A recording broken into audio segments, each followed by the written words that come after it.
Bonsoir la famille Olympienne, bienvenue sur votre chaîne Pat de Mars.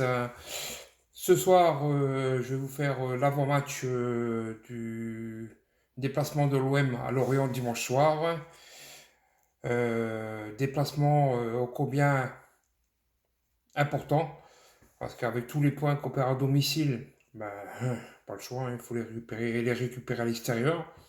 Et comme on sait que l'OM est plus fort à l'extérieur en ce moment qu'à la maison, donc force est de croire que ben, qu'on puisse récupérer comme à Reims, comme de partout ailleurs, ouais, avec les 3 points en déplacement. Donc pour ça, l'OM est toujours troisième de Ligue 1 actuellement, à égalité de points avec le RC Lens, mais avec une différence de but inférieure de 2 buts par rapport à Lens.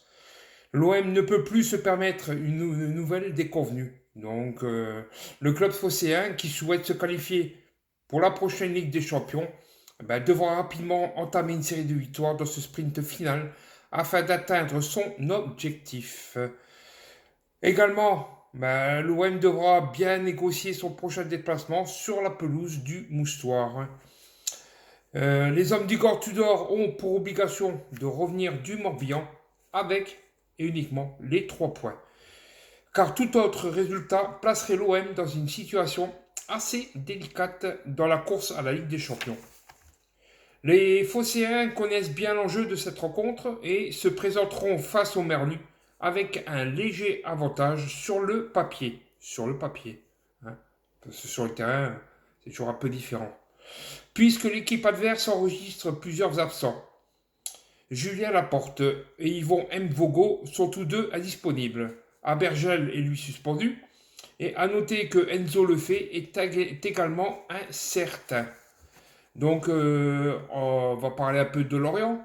Donc, l'excellent début de saison du FC Lorient a permis à ce club de se maintenir assez rapidement. Alors que l'ambition d'une qualification en Coupe d'Europe commençait à naître dans leur tête, des Merlus, elle n'est sans doute plus d'actualité depuis le mercato hivernal. En effet, Lorient, qui a perdu 2 éléments forts avec Mofi et Ouattara en janvier, a doucement glissé vers le milieu de tableau. En plus, le week-end passé, à Lille, sans Enzo Lefebvre, les hommes de Régis Lebris ont perdu dans les dans les tout derniers instants suite à un doublé miraculeux d'Edan Zegorova dans le temps additionnel, le 3-1 à Lille. Maintenant, passons un peu du côté olympien. Donc, dans le camp adverse, l'OM n'aura plus le droit à l'erreur. L'Olympique de Marseille, qui a perdu sa deuxième place au classement au profit du RC Lens, comme je vous avais dit, après le nul concédé face à Montpellier la semaine dernière au Vélodrome, un partout, va devoir réagir dès ce week-end à Lorient. En grande difficulté à domicile, ouais, voilà quoi. Marseille est de loin la meilleure équipe de Ligue 1 à l'extérieur. Ce déplacement en Bretagne pourrait donc rebooster les hommes d'Igor Tudor dans la course à la deuxième place, voire, qui sait, dans la quête au titre. Ce match se jouera donc à Lorient au stade du Moustoir à 20h45. Match diffusé sur Prime Video en France. Au Royaume-Uni, ce match sera diffusé à 19h45 GMT sur BT Sport 1 et en Espagne à 20h45 sur Eurosport Player Spain. Les 5 derniers matchs face à face entre Lorient et l'OM. Donc Lorient, ils ont 0 victoire, aucun match nul. Par contre, 5 victoires de l'Olympique de Marseille. Leur forme actuelle sur les 5 derniers matchs précédents. Lorient, 2 victoires, 2 nuls, 2 victoires, 2 défaites, 2 nuls et 1 victoire. Et l'Olympique de Marseille, 1 défaite, 2 victoires et 2 nuls. Donc je vais vous donner la compo probable du FC Lorient. Alors c'est probable. Hein. Manon, Lebris, Meïté, Talbi, Le Goff, Ponceau, Makengo, Aouchiche, Kathleen, Djeng et Fèvre. Les infos sur l'OM et ses blessés. Donc côté marseillais, Azedine Ounahi et Amin Harit ont déjà mis fin à leur saison. Les deux Marocains manqueront donc ce match à Lorient. La composition probable de l'OM: Lopez, Mbamba, Gigot, Kolasinac, Klos, Roger, Verretou, Nuno Tavares, Gendouzi ou Malinowski, Sanchez, Under. Donc, mon petit pronostic sur cette rencontre, parce que ce dépassement sera pris très au sérieux par l'Olympique de Marseille. Donc, je vois une victoire significative des hommes d'Igor Tudor, malgré le répondant l'orienté. Je vois même Alexis Sanchez qui pourrait s'illustrer notamment d'un doublé sur les terres bretonnes. Donc, je vois une victoire olympienne 3-1 à Lorient.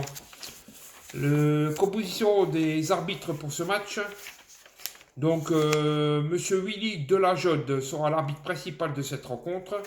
Il sera assisté par Monsieur Michael Berchebru et Monsieur Ouzeyin Okak, juge de touche. Le poste de quatrième arbitre sera occupé par Monsieur Mehdi Mokhtari. Par contre, au niveau de la VAR, les deux arbitres assistants vidéo seront Monsieur Alexandre Castro et Monsieur Mehdi Ramouni. Donc, sur ce, on espère tous une victoire olympienne dimanche soir, hein, parce que Lens en ce moment, ils sont forts. Monaco nous colle au train. Donc, à mon avis, la deuxième place va se jouer entre nous, Lens et Monaco. Le reste, à mon avis, c'est très loin derrière.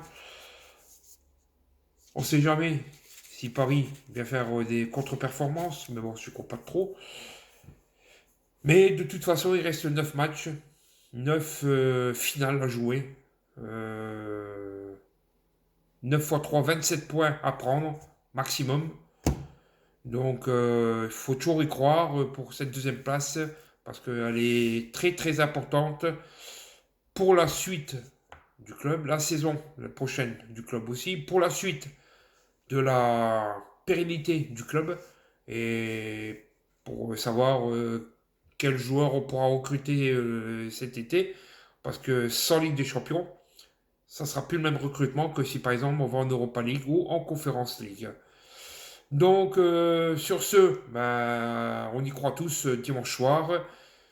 On croit tous aussi à une victoire olympienne, et comme je dirais toujours, hein, Forza OM. Par contre, n'oubliez pas le petit pouce, de vous abonner à ma chaîne si ça vous a plu, d'activer la cloche pour suivre toutes mes vidéos qui vont arriver par la suite. Et voilà quoi. Allez la famille. Ciao.